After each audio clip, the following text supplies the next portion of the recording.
The mind has nothing to do with thinking, because its fundamental source is empty.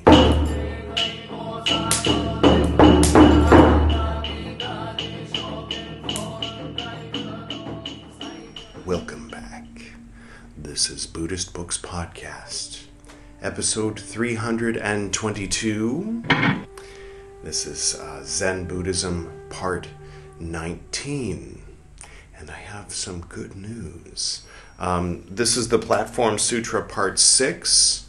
And up until now, it's only been, every other episode of the Zen Buddhism playlist. And just a few minutes back, I created a Platform Sutra playlist. Sorry I didn't do it before. For those of you who are following the Platform Sutra, it would make life a lot easier, because this is better read in order starting from the first one. So if this is your first time checking out the Platform Sutra, you're welcome to stay and just see, if you just kind of want to keep watching the video you're watching, that's fine. Otherwise, you can start with Platform Sutra Part 1 by clicking the playlist that appeared up there in the corner, unless you're on Safari, because the new update made it so that those links don't pop up. So, yeah. YouTube, Apple, Microsoft, sometimes these guys don't get along. They don't coordinate with each other when they're making their decisions. So they have to kind of adjust and go, that messes them up? Well, I don't care. I'm Apple. That kind of thing. So what can you do? You can look in the description below, open out the description, and go down toward the bottom of the description of this video. And there you will still find the link to the Platform Sutra playlist. All right.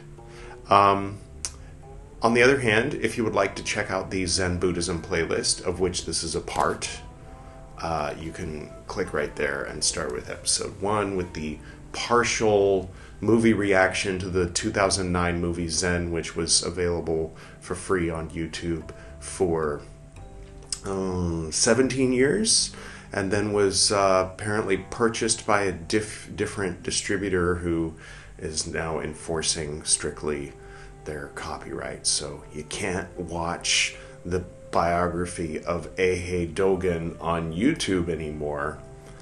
So there's that. But you can watch about 20 minutes of my reaction. Anyway, it doesn't matter. These things are neither here nor there. So I hope you're having a wonderful day so far.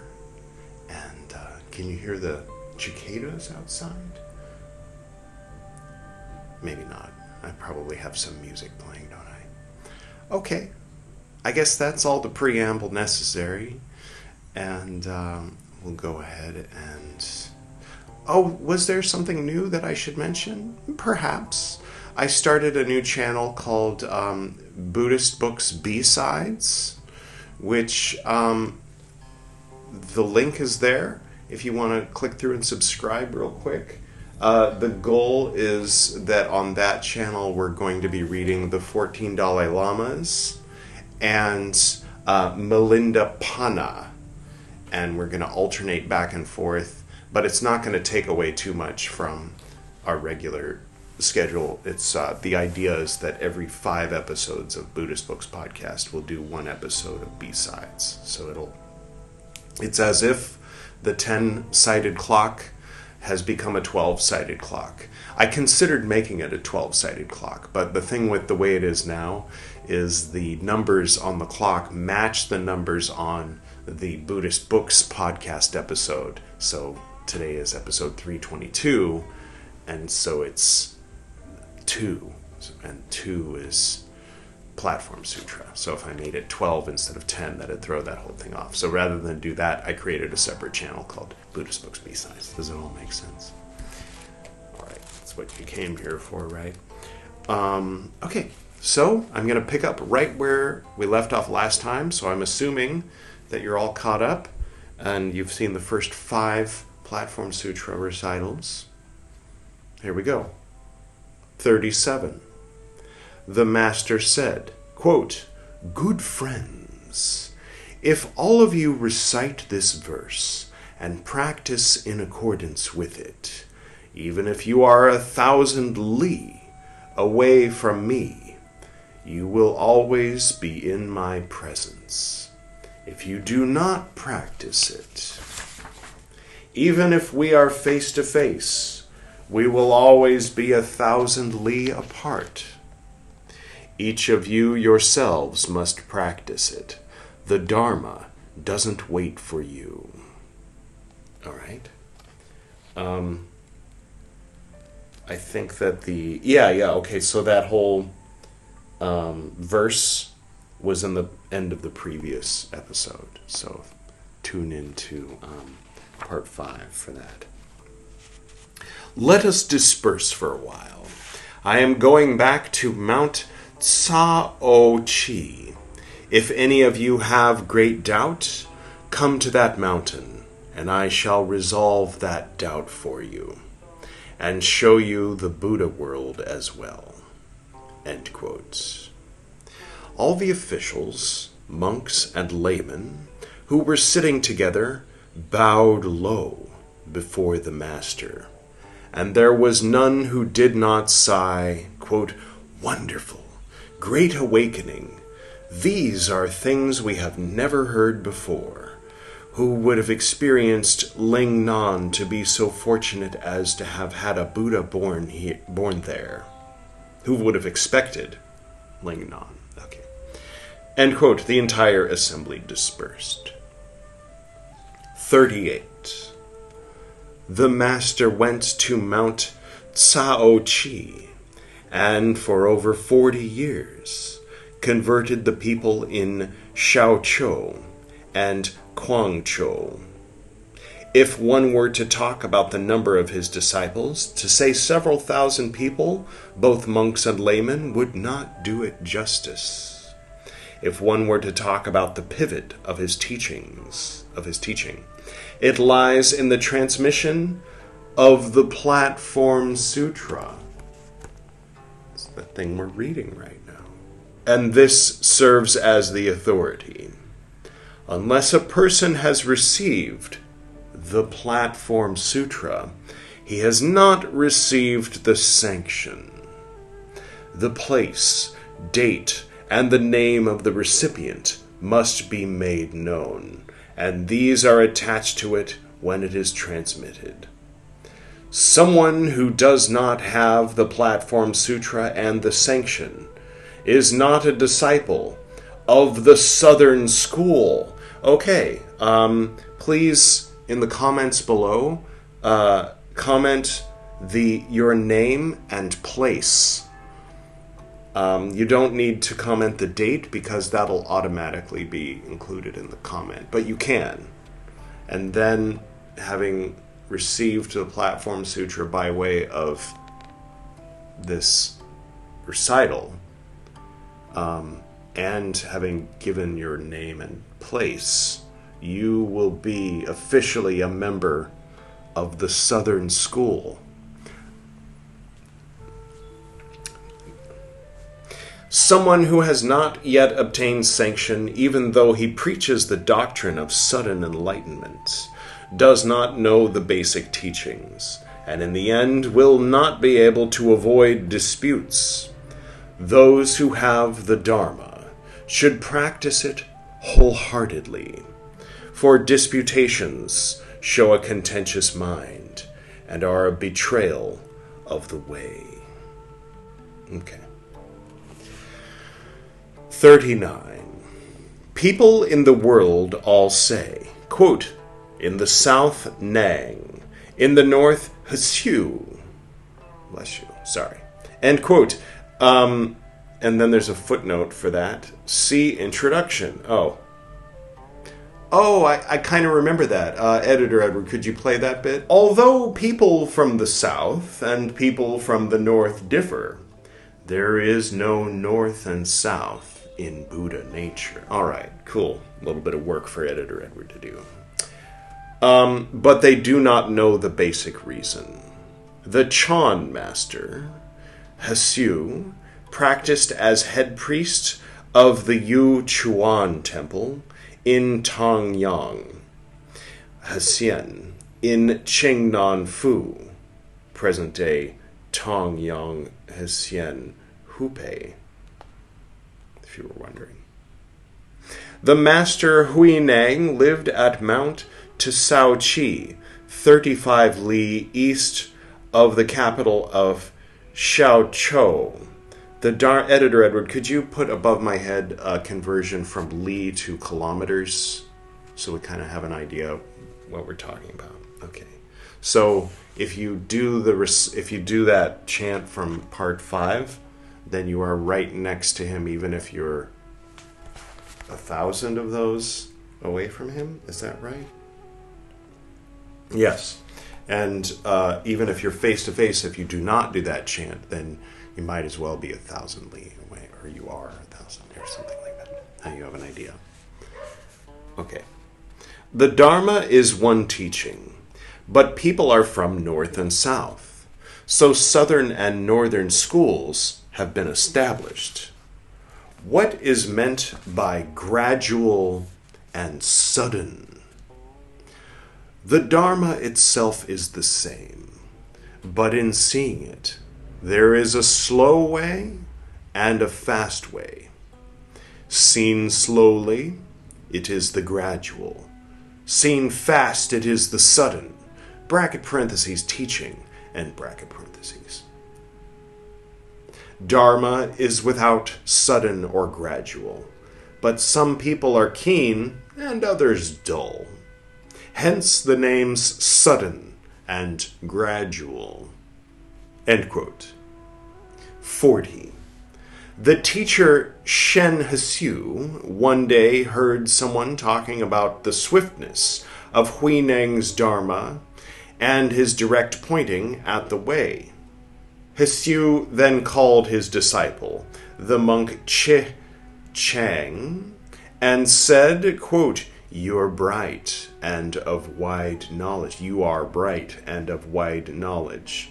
Go for me to Mount Tsao-chi, and when you get to Huineng's place, make obeisance to him and just listen. Don't tell him I've sent you, but just listen to the essentials of his teaching.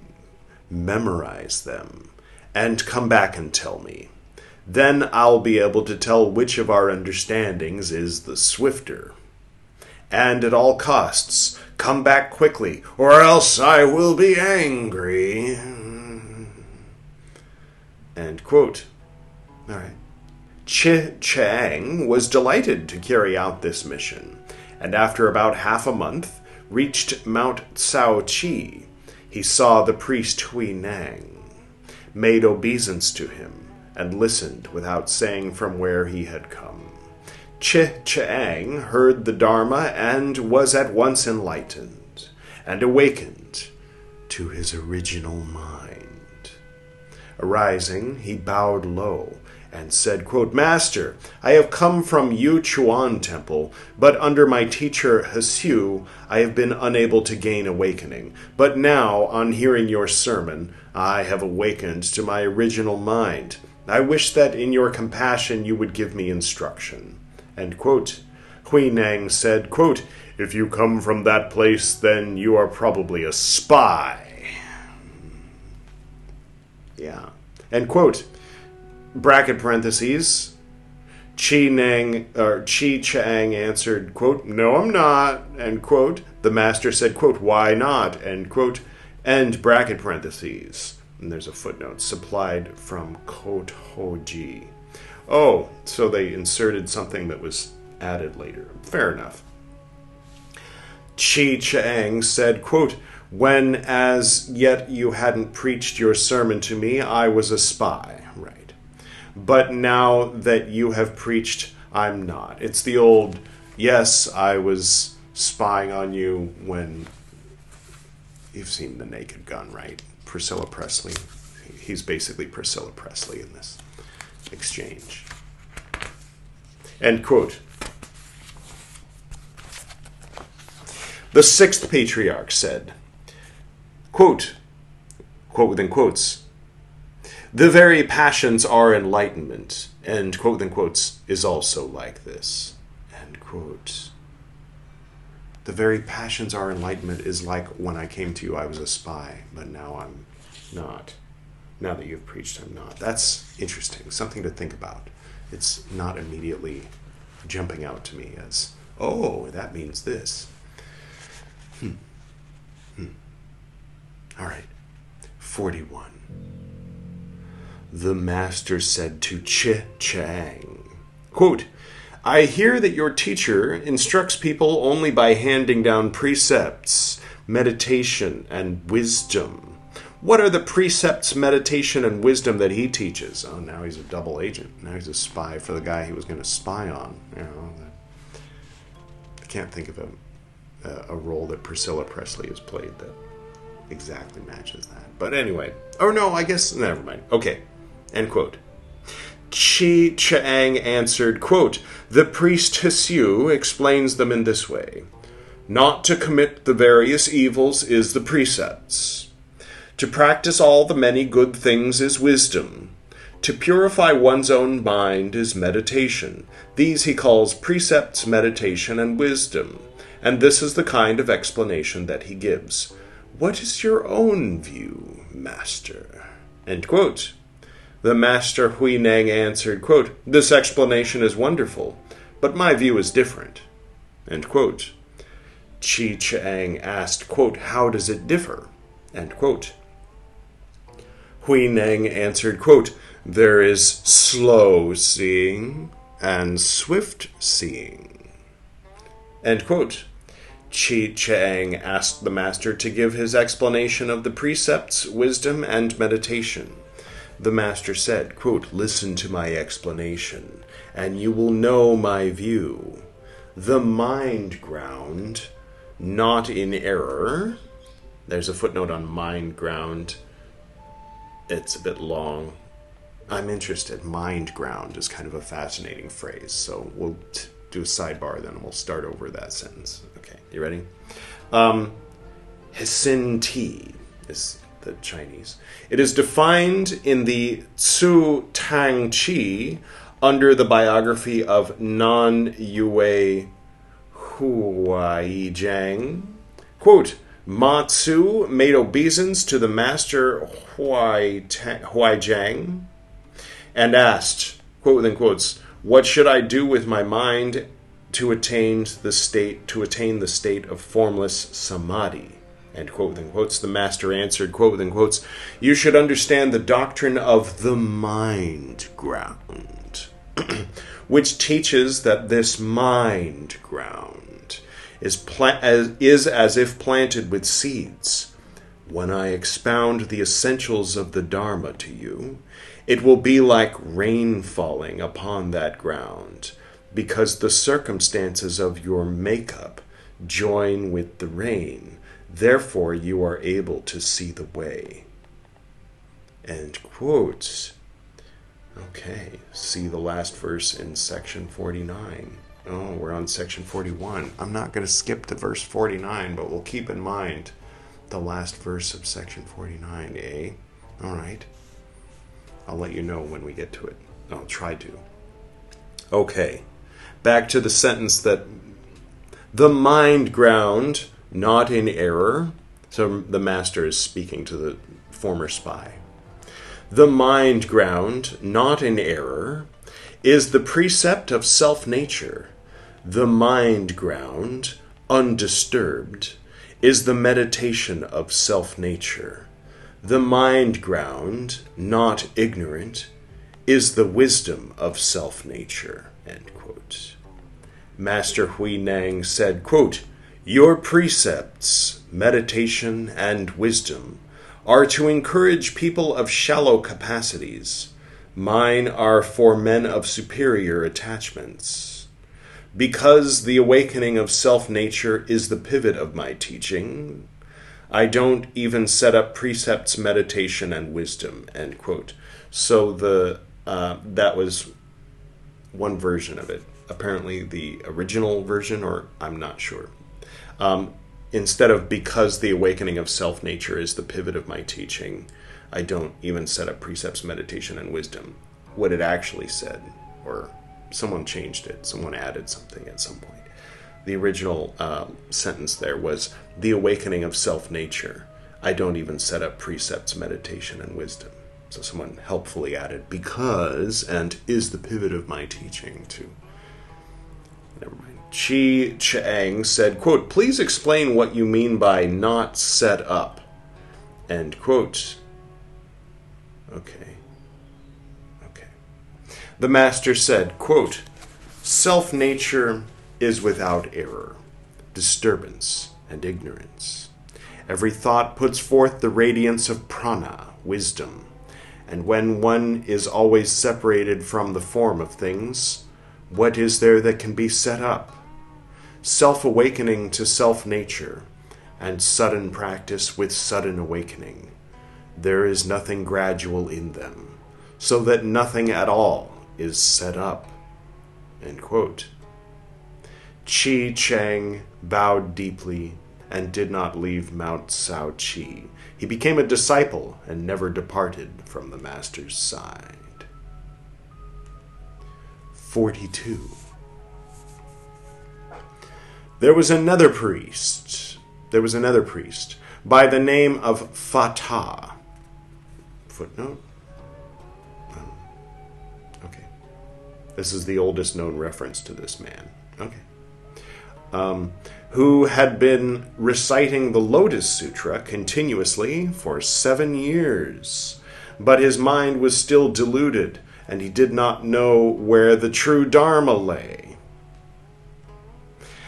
Bracket parentheses, going to Mount Sao Chi, he bowed and asked, and bracket parentheses, quote, I have doubts about the sutra, and because the master's wisdom is great, I beg him to resolve my doubts. End quote. The master said, quote, Fatah, you are very proficient in the Dharma, but your mind is not proficient. You may have no doubts in so far as the sutras are concerned, but your mind itself doubts. You are searching for the true Dharma with falsehood in your mind. If your own mind were correct and fixed, you would be a man who has taken the sutra to himself. Checking out the footnotes, this term appears in the Lotus Sutra in the sense of one who receives, holds, and takes to himself the teachings of the Lotus Sutra doctrine. All right. Quote, I have never in my life known written words, but if you bring a copy of the Lotus Sutra and read it to me, upon hearing it, I will understand it at once, end quote. So the master said this advice without being familiar with the Lotus Sutra. Okay, all right.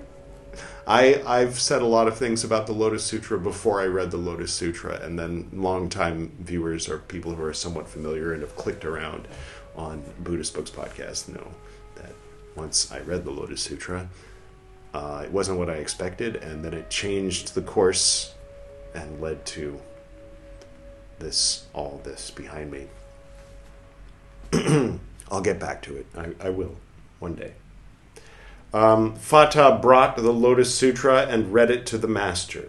Hearing it, the Sixth Patriarch understood the Buddha's meaning, and then discoursed on the Lotus Sutra for the sake of Fatah. The Sixth Patriarch said, quote, Fatah, the Lotus Sutra does not say anything more than is needed. Okay. Throughout all its 7 chuan, it gives parables and tales about causation. Carl, sorry, for those watching some of my other programs, he has this whole thing about, in the West, we think causation is a thing. In the East, it's all about synchronicity. Synchronicity. So, no. Check out Buddhism, Carl Jung. He's passed away, so I guess I'm a little late to give him advice about that. But then he might say, but I was talking about I Ching. I was talking about Chinese things. Buddhism isn't originally Chinese. And I'd say, Carl. All right, this isn't about that. I'm sorry, I'll keep reading. The Tathagata's preaching of the 3 vehicles was only because of the dullness of people in the world. The words of the sutra clearly state that there is only one vehicle of Buddhism, and that there is no other vehicle. End quote. The master said, quote, Fatha, listen to the one Buddha vehicle and do not seek two vehicles, or your nature will be deluded. Where in the sutra do we find this one Buddha vehicle? Let me explain it to you. The sutra says, quote within quotes, the various Buddhas and the world-honored one appeared in this world because of one great causal event. And quote within quotes, the above 16 characters are the true Dharma. That's according to bracket parentheses. Oh, that's a note in the original text. Interesting. How do you come to understand this Dharma? How do you practice this Dharma? Listen, and I shall explain to you. The mind has nothing to do with thinking, because its fundamental source is empty. Oh, I like that. There's a footnote next to it. The first part of this passage is difficult to follow and the translation uncertain. The phrase Kong Chi Pen Yuan, found in the Tun Huang, that's what this is, right? Yes. Makes little sense. However, in the Pu Ti Tsin Lun, translated by Amoghavajra between 746 and 774, we find the phrase Hisin Yuan Kong Chi, the mind as the source of the 10,000 things, is empty. And it may possibly be that this was intended here. The term Hisin Yuan is also to be found in the Ta Chang Sui. That footnote wasn't helpful. It is called ultimate enlightenment because one has awakened to the source of the mind. Okay, good enough. To discard false views, this is the one great causal event. If within and without you are not deluded, then you are apart from duality.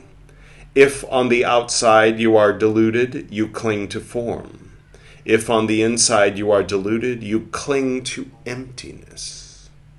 If within form you are apart from form, and within emptiness you are separated from emptiness, then within and without you are not deluded.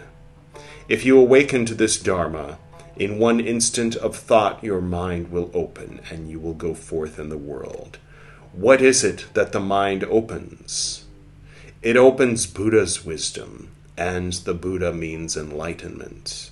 Separately considered, there are 4 gates: the opening of the wisdom of enlightenment, the instruction of the wisdom of enlightenment, the awakening of the wisdom of enlightenment, and the entering into the wisdom of enlightenment. This is called opening, instructing, awakening, and entering. Entering from one place, this is the wisdom of enlightenment. And with this, you see into your own nature and succeed in transcending the world. End quotes. So there's a footnote on opening, instructing, awakening, and entering. In the Lotus Sutra, we find the following passage. Shariputra, why did the various Buddhas and the world-honored one... What? Just because of one great causal event, appear in the world. The various Buddhas and world-honored one appeared in the world because they wanted to open the Buddha's wisdom for sentient beings and enable them to become pure. Because they wanted to instruct sentient beings in the wisdom of Buddha, they appeared in the world. Because they wanted to bring awakening of Buddha's wisdom to sentient beings, they appeared in the world. Because they wanted to have sentient beings enter into the way of Buddha's wisdom, they appeared in the world. End quote. The 4 stages mentioned here correspond to the 4 gates described in the Tun Huang text, or the Platform Sutra. Okay, fair enough. The master said, quote, Fatha, it is my constant wish that all the people in the world will always themselves open the wisdom of the Buddha in their own mind grounds. Do not cultivate the wisdom of sentient beings. The people of the world have errors in their minds, create evil with stupidity and delusions, and thus cultivate the wisdom of sentient beings. If people in the world are correct in their minds, they will give rise to wisdom and illuminate it. and open up for themselves the wisdom of the Buddha. Do not open up the wisdom of sentient beings! Exclamation point. Open up the wisdom of the Buddha, and then transcend the world. End quote. The master said, quote, Fatha.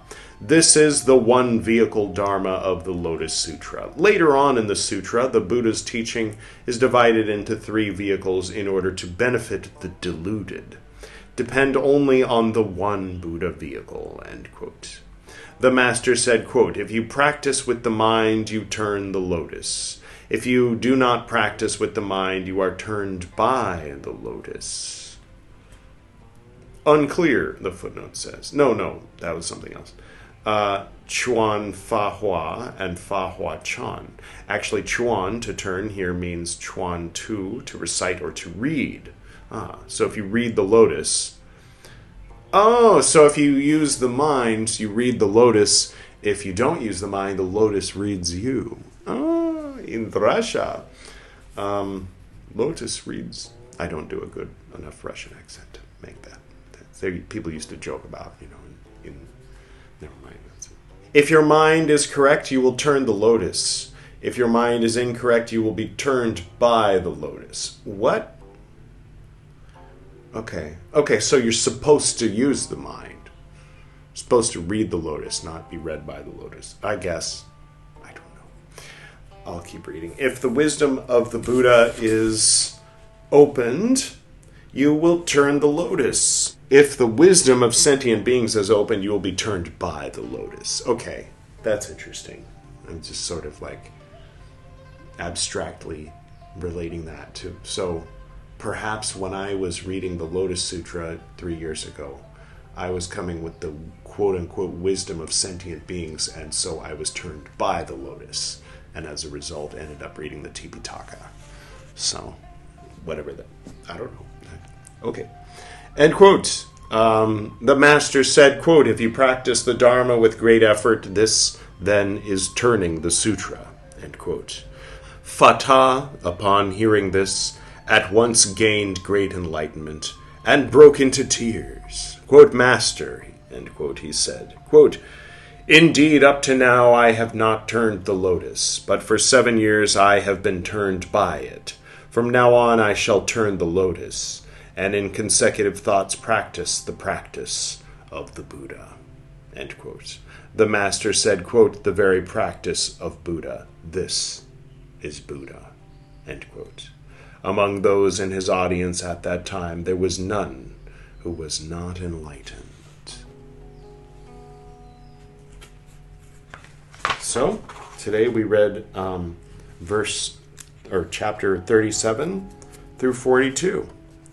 And next time, when we get to the Buddhist Books Podcast, episode 332, we'll get back to the Platform Sutra, and we will begin with 43. And I'll try to remember to keep an eye on 49, because that footnote said, so there was something at 49, but I don't remember what it was. All right. Thank you for tuning in for this one. Don't forget to comment with your name and location. Not your exact address. Don't dox yourself, but country is enough. Then you will be, technically, according to the letter of what he said, part of the Southern School. I would, only say that, one, I'm being silly, though you're welcome to comment. I mean, if you want to play along. But two, even though you will then technically be part of the Southern School, remember, although people from the South and people from the North differ, there is no North and South in Buddha nature. Yes, that. Okay, I'm going to go ahead and do our usual closing here on Buddhist Books Podcast. And, I'm going to do something a little unusual and do an end screen today. So if you stay till the end, you'll get a link in the middle of the screen, and it'll say the 14 Dalai Lamas. You can click that. And when you get there, be sure to hit subscribe, because that's a separate channel, Buddhist Books B-Sides. So this Buddhist Books Podcast is now also known as Buddhist Books A-Sides. When you're on B-Sides, it refers to A-Sides. So, okay, here we go. To the north and to the south. To the east and to the west. To the spirits of light among us and to the spirits below. We send out our reverent love and compassion. May all beings be happy. May all beings be serene. May all beings be in peace.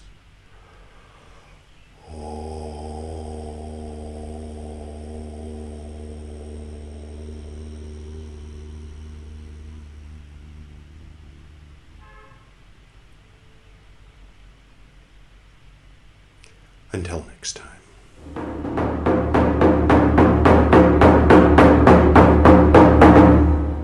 So this is you can click that. Click it. And then you'll go, why are you just watching me sit here telling you to click it? Click it. Go on, click it. Click it. All right.